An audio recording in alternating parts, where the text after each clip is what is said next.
Parmi les très nombreuses applications de retouche PDF, mon choix s'est porté il y a très longtemps maintenant sur PDF Expert.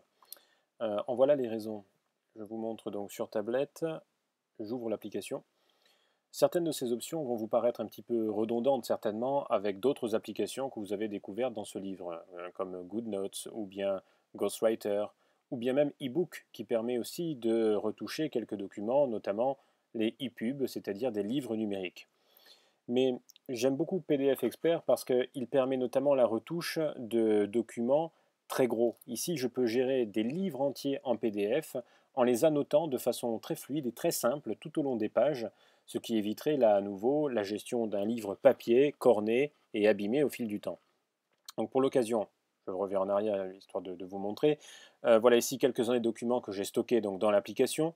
Voilà un tutoriel sur PDF Expert que j'ai fait justement il y a quelques années.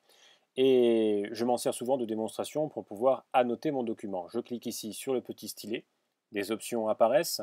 Je peux évidemment écrire, allez, en rouge pourquoi pas, directement sur mon document. Voilà, comme ceci. Et je valide. Je peux tout à fait gommer derrière mon travail. J'ai aussi possibilité d'ajouter des petites annotations. Donc si je sélectionne ici un mot corrigé, je peux y ajouter une note pour plus tard. Et j'en termine. Et vous voyez que sur le mot que j'ai sélectionné ici, eh bien, ma petite note va rester figée. Donc au moment où je réouvre mon document, je sais qu'en ouvrant, j'ai une petite précision peut-être sur une pensée que j'ai eue à ce moment-là. Je peux rapidement et de façon très fluide surligner du texte. Alors ça peut être très intéressant sur des grands manuels. Voilà, je viens de le faire ici. Je clique, je me déplace toujours sur le document et je resélectionne en un seul clic avec le stylet en main ou pas. Je peux ici surligner des choses donc extrêmement simplement. Pareil pour souligner ou bien pour barrer. Si je travaille avec quelqu'un, un simple passage sur la ligne me permet de barrer une ligne que je trouverais par exemple superflue à un moment donné pour pouvoir le diffuser. Je peux aussi appliquer des tampons. Donc là, je sélectionne l'outil tampon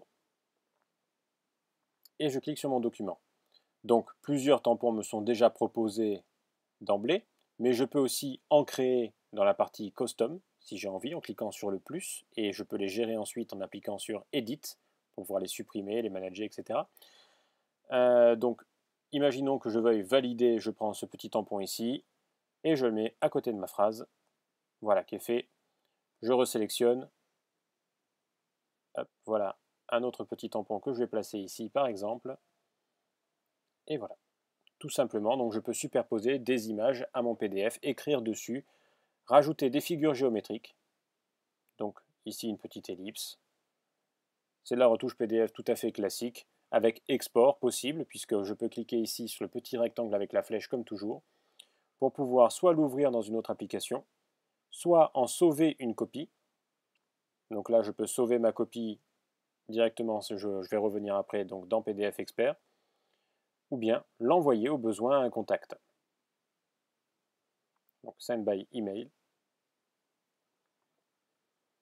Pour gérer mon document, je peux aussi avoir plusieurs vues. Donc ici, je peux voir l'ensemble de mes pages, les éditer directement en appliquant ici Edit. Donc pour pouvoir dupliquer une page, intervertir sa position au sein du manuel ou du document PDF. Bref, ici j'ai totalement la main sur mon document. Voilà le document en lui-même, une fois donc en vue globale, histoire donc de le projeter lors d'une présentation éventuelle. Ou bien, je peux en prendre aussi des imprimes écran en cliquant sur l'onglet Screenshot de mon application. Et je sors donc de cette petite partie.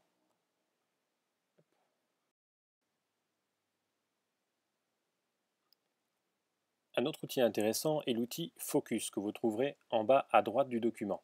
C'est un outil qui vous facilitera la vie si vous êtes en présentation puisqu'il vous permet, comme son nom l'indique, de vous focaliser sur une zone donnée en la mettant en évidence sur votre document. Donc je crée une zone artificiellement ici avec mon doigt et PDF Expert donc, se charge de la mettre un petit peu en surbrillance pour la mettre en évidence. Donc je désactive et je reviens donc à mon interface de gestion de documents. Ici figurent tous les documents que j'ai dans cette application, classés même par dossier pour certains. Vous avez possibilité d'importer les documents que vous avez pu sauvegarder sur le cloud, si ce sont des PDF donc qui sont compatibles avec PDF Expert. Et enfin, la partie Network, extrêmement importante et intéressante, puisqu'elle permet de paramétrer ici un tas de serveurs distants, différents. Donc j'ai mon serveur NAS, donc basé à la maison, ma Dropbox, mon Google Drive, donc appartenant à Google, et ici c'est mon SkyDrive de Microsoft. Je peux ajouter ici d'autres serveurs, notamment le fameux WebDAV, toujours pareil, si vous avez donc un ENT en classe, ou des serveurs FTP, autant que vous le souhaitez, pour pouvoir envoyer et échanger des documents. La partie ici, iPad adresse, est aussi extrêmement intéressante et importante. J'y reviendrai de façon un peu plus importante dans la partie les petits plus sur la connectivité, un peu plus bas dans ce livre numérique. C'est ce qui va permettre, je vous en fais une sorte de petit teaser, d'échanger facilement des données où que vous soyez d'un ordinateur avec la tablette, par le biais donc de cette application-là. Étant passé un peu rapidement sur la partie documents, nous pouvons y revenir. Vous avez ici plusieurs affichages par date, par taille, ou bien les titres les uns à la suite des autres ici. Et vous pouvez évidemment les manager en cliquant sur Edit. Vous pouvez donc les copier, les envoyer, les compresser, aussi intéressant pour la synchronisation avec des serveurs notamment, si vous voulez ajouter plusieurs présentations et les compresser en un seul et même document. Bref, un tas d'outils extrêmement intéressants, en tout cas pour la gestion en masse de vos documents PDF.